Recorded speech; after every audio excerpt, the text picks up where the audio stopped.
आज हम disc slip के बारे में बात करेंगे कि डिस्क स्लिप में कौन सी एक्सरसाइजेज करनी चाहिए, डिस्क स्लिप में किस तरह की एक्सरसाइजेज सेफ होती हैं। डिस्क स्लिप को समझने के लिए हमें अपनी स्पाइन के स्ट्रक्चर को समझना ज़रूरी है।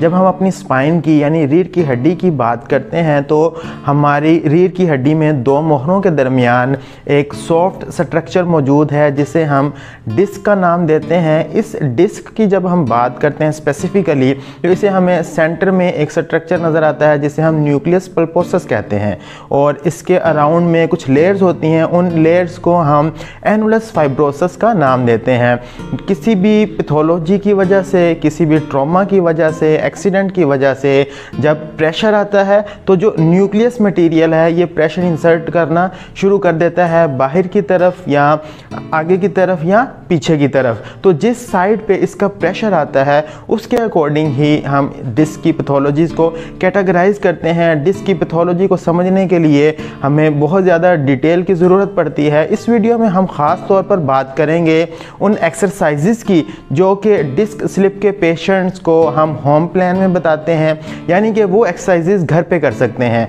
हमारे पास जब क्लिनिक पे पेशेंट आते हैं तो उनकी पेन मैनेज करने के लिए, उनका मसल्स को स्पैज़म को कम करने के लिए हम ज़रूरी मोडेलिटीज़ का इस्तेमाल करते हैं जिसमें टेंस होता है, हीटिंग पैड होता है, कुछ केसेस में हमें लेज़र टेक्नोलॉजी इस्तेमाल करनी पड़ती है। इसके अलावा इंफ्रारेड लैम्प हम इस्तेमाल करते हैं, दीगर बहुत सी मोडेलिटीज़ इस्तेमाल की जाती हैं।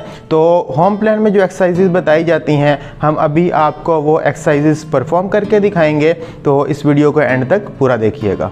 डिस्क स्लिप के केसेस में जो हमें सबसे ज़्यादा फोकस करना पड़ता है वो एक्सटेंशन बाइस्ड एक्सरसाइजेस को करना पड़ता है और इसके साथ साथ कोर मसल्स की स्ट्रेंथनिंग का ख़ास ख्याल रखना पड़ता है। तो अभी जो एक्सरसाइज मैं आपको करके दिखाऊंगा इस एक्सरसाइज को हम ब्रिजिंग एक्सरसाइज कहते हैं। इसमें जो पोस्टीरियर डिस्क प्रोलैप्स होता है उसके लिए हम एक्सटेंशन करते हैं, यानी कि आपने इस तरह से सीधा लेट जाना है और अपने पाँव इस तरह से रखने के बाद आपने अपनी कमर इस तरह से ऊपर उठानी है। जितना आप आसानी से उठा सकें वहाँ पे आपने होल्ड कर लेना है। बैक पे पूरा आपका ब्रिज बनेगा और इसमें आप एक्सटेंशन कर रहे हैं पोस्टीरियर डिस्क प्रोलैप्स में।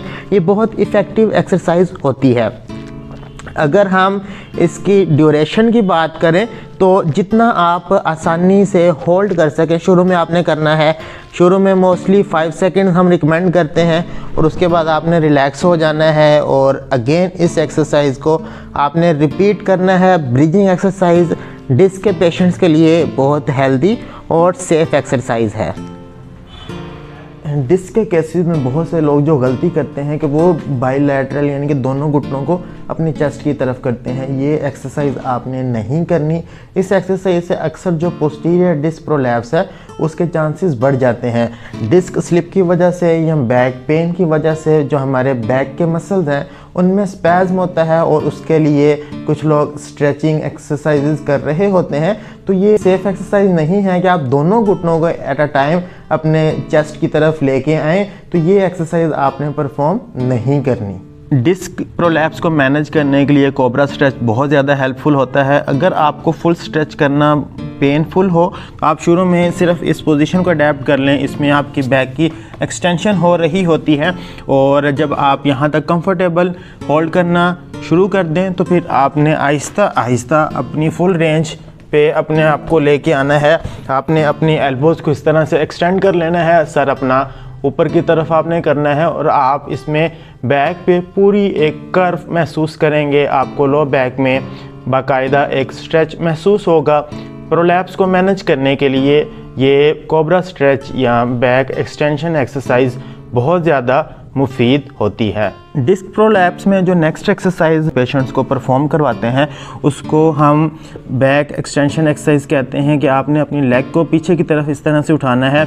अगर इस तरह इस पोजीशन में आपको करना मुश्किल लगे तो आप अपने आप को रिलैक्स रख के भी अपनी टांग को इस तरह पीछे को उठा सकते हैं और आपने दोनों तरफ 1 बाय 1 ये परफॉर्म करना है। और अगर आप कंफर्टेबल हो, आपकी पेन मैनेज होती जाए तो उसके साथ में आपने इस पोजीशन में होल्ड करना है अपने आप को। यहाँ पे बाकायदा आपको एक प्रेशर महसूस होगा और उसके बाद आपने अपनी टांग इस तरह से पीछे की तरफ उठानी है। जब पेशेंट बहुत ज़्यादा इम्प्रूव हो जाते हैं तो उस केसेस में फिर वो अपनी दोनों टांगें एट अ टाइम भी इस तरह से बैक लिफ्ट कर सकते हैं, लेकिन आपने अपनी कंडीशन के मुताबिक ये एक्सरसाइज परफॉर्म करनी है। जब हम बैक की बात करते हैं, बैक मसल्स को स्ट्रेंथन करना हो, चाहे बैक पेन हमारे डिस्क के प्रॉब्लम की वजह से हो, मस्कुलर प्रॉब्लम की वजह से हो, कोई न्यूरोलॉजिकल इन्वॉल्वमेंट की वजह से हो, तो उन सारे सिनेरियोज़ में हमने अपनी कोर मसल्स को स्ट्रेंथन ज़रूर करना है। कोर मसल स्ट्रेंथनिंग की डिफरेंट एक्सरसाइजेज़ का लिंक आपको डिस्क्रिप्शन में मिल जाएगा। यहाँ पे एक सेफ एक्सरसाइज जिसे हम प्लैंक्स कहते हैं वो मैं आपको परफॉर्म करके दिखाता हूँ। शुरू में जो बिगनर्स होते हैं उनके लिए ये एक्सरसाइज करना ज़रा मुश्किल होता है, तो वो अपने आप को 5 सेकंड्स होल्ड करके ये एक्सरसाइज कर सकते हैं। जैसे जैसे आपका स्टेमिना बिल्ड होता जाएगा, आपकी कोर मसल्स मजबूत होते जाएंगे, वैसे वैसे आपका ये ड्यूरेशन बढ़ता जाएगा। तो इसके लिए आपने अपने आप को इस तरह से होल्ड कर लेना है, अपने कोहनी के ऊपर और अपने पाँव के पंजों के ऊपर। आपने देखना है कि आप इसको कितना टाइम होल्ड कर सकते हैं।